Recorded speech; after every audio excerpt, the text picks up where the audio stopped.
Chapter 1: Communication Basics. A synopsis. The following are some contributing factors that good communication will highlight.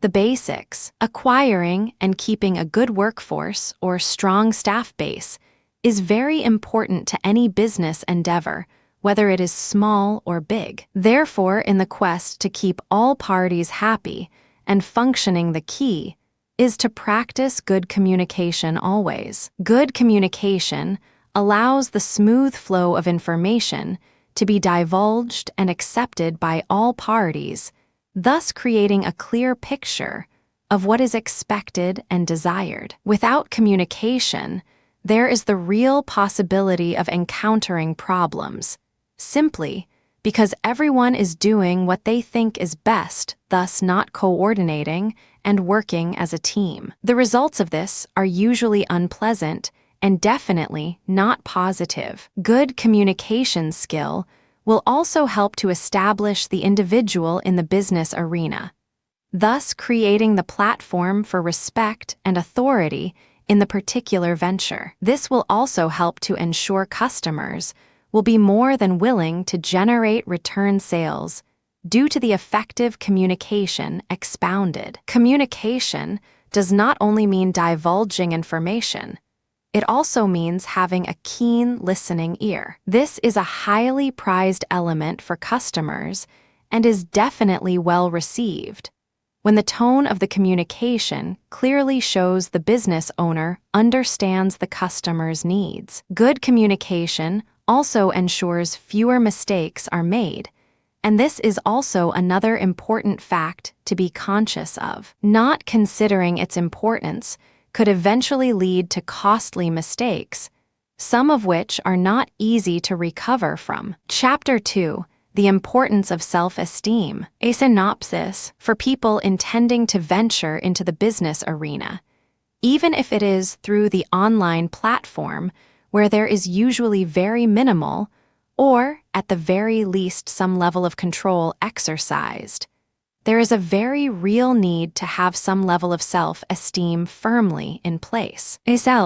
Self-esteem is a very dominant element that dictates the general perception formed by outsiders towards the business owner and the business content being touted. If the individual lacks the amount of self-esteem needed to make an impressive impact on the client or customer base, then there is a very real chance that a positive outcome from the encounter will not be achieved. This could eventually adversely affect the future of the business endeavor altogether. The following are some points to consider when addressing the self-esteem issue.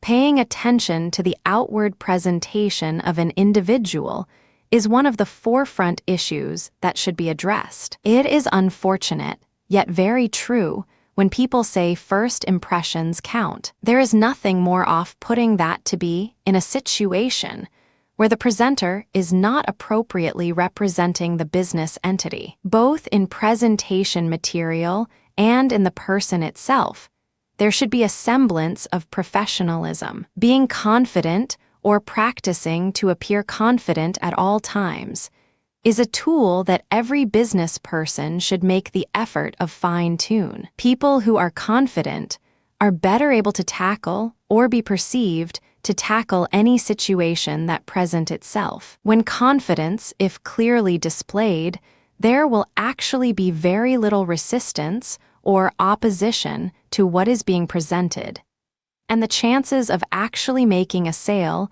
is definitely much higher. Confidence is usually something that is acquired through time and experience. Therefore, the business owner should be more willing to try new and innovative ways of getting people interested in the business at hand. Chapter 3: Oral Communication Strategies. A synopsis. Oral communication skills are often linked to business successes, and this fact has long been one that most people understand and acknowledge. Small and large business entities understand the importance of good oral communications and thus seek to improve this skill whenever possible. The talk, Their following points will further emphasize the merits of having good and effective oral communication skills.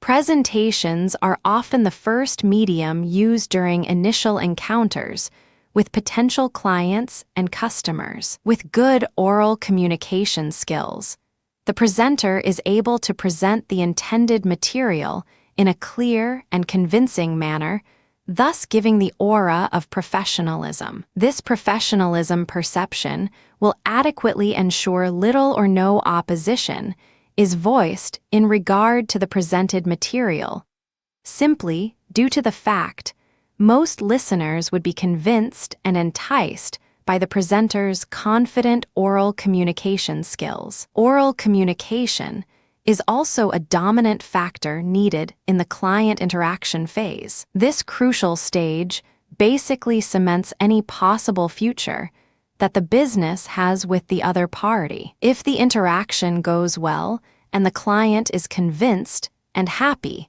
the main contributing factor would be the part played by the oral communication. Oral communication also needed within the inter-office interaction for the offline and online business entity alike. This encompasses the various levels of information that needs to be communicated for the purpose of running the business smoothly. Although there are some defining perimeters, such as the various levels of personnel involved, oral communication is still seen as the most effective medium of passing and receiving information. Oral communication also provides the more personal connection to the information being presented. With the other electronically styled information dispensing, there is no real connective feeling that can be measured other than the choice of words put into the written material. Chapter 4.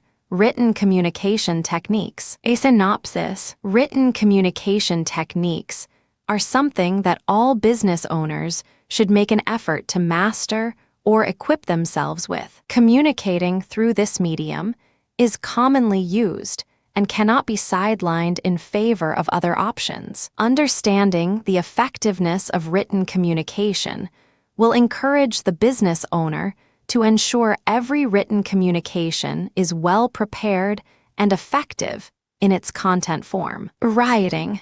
The following are some of the advantages of acquiring good written communication skills.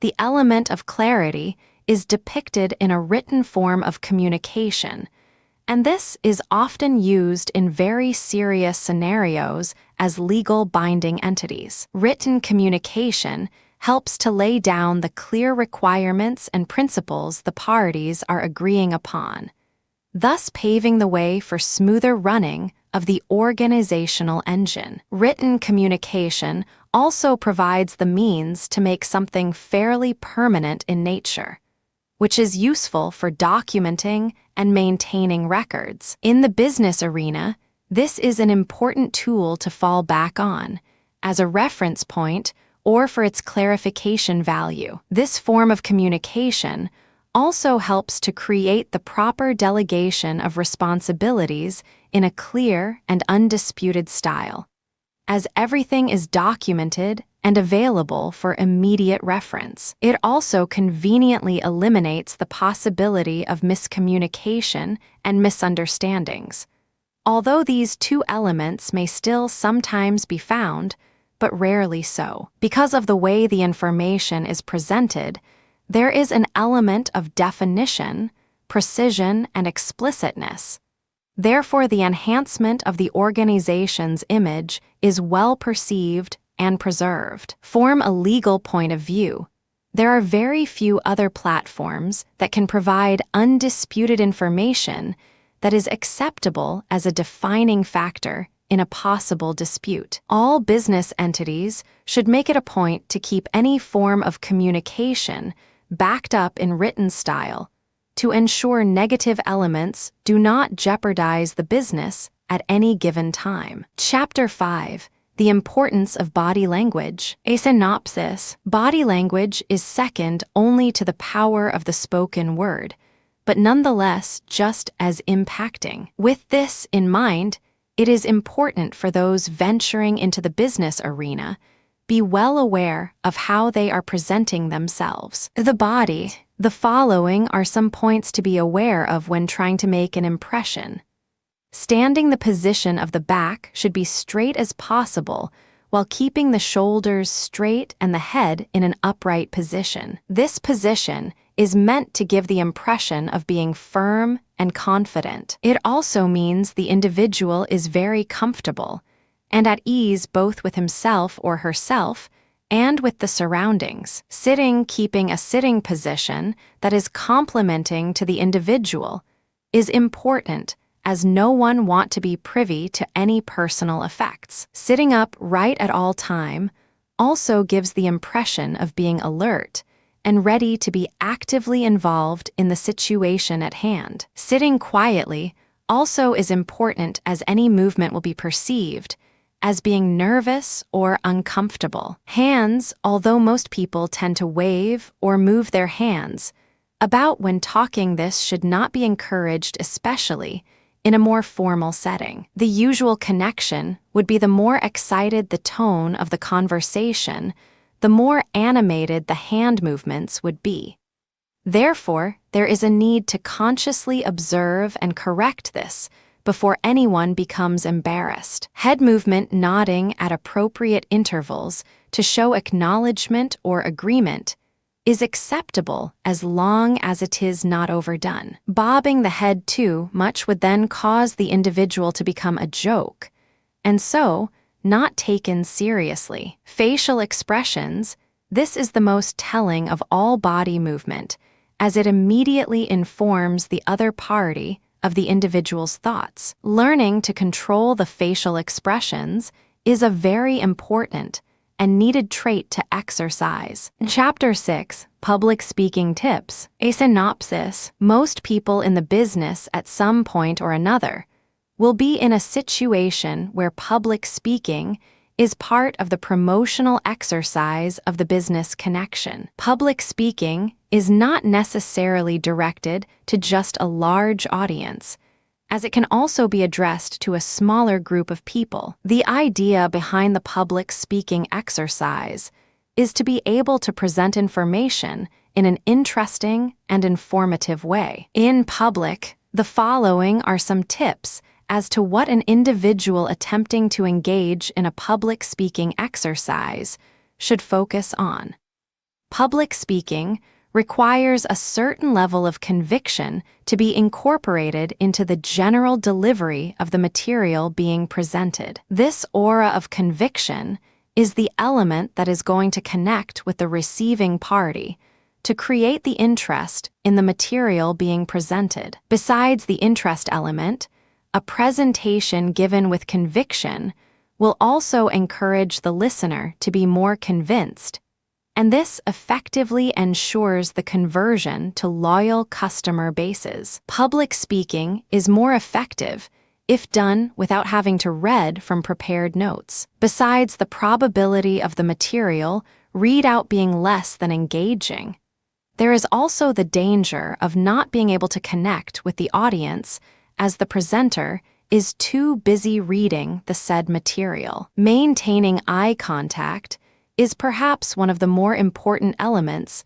to pay attention to and ensure that it is constantly practiced. Without the ever-important eye contact, there is little chance of the presenter being able to hold the attention of the audience for long. Even with exciting material being presented, the eye contact element is necessary, as it also gives the presenter a chance to gauge the receptiveness of the audience towards the material being presented. This would help the presenter make the necessary on-the-spot adjustments to ensure the negative effect is not continuous. Chapter 7, How Bad Communication Damages Your Business. A synopsis. Regardless of the size of the business endeavor, bad communications can have a very negative impact on the said business.